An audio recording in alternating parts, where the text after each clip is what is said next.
መከረኛዋ አሜሪካ ዳግም የጅምላ ግድያ ሰለባ ሆነች። በአሜሪካ ኦሪጎን ግዛት በአንድ ኮሌጅ ውስጥ አንድ ግለሰብ ባደረሰው የጅምላ ግድያ 9 ሰዎች ሲገደሉ 7 ደግሞ ቆስለዋል።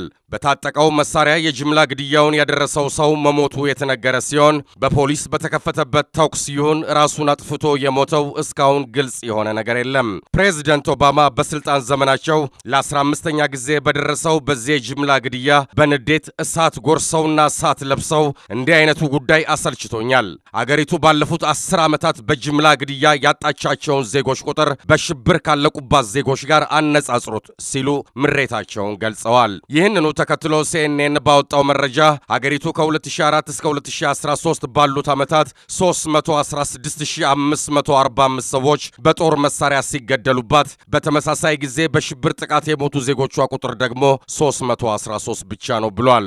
አሜሪካ ደግማ ደጋግማ ሽብርተኝነት ጠላቷ እንደሆነ ስትናገር እንዲሁም አሸባሪ ባለቻቸው ሀገራትና ቡድኖች ላይ ግዙፍ ጦሯን ስታዘምት ብትታይም ይሁን እንጂ ከአሸባሪነት ይልቅ የጦር መሳሪያ ግድያ በርካታ ቁጥር ያለው ዜጎቿን ሰለባ እያደረገ ነው የሚገኘው።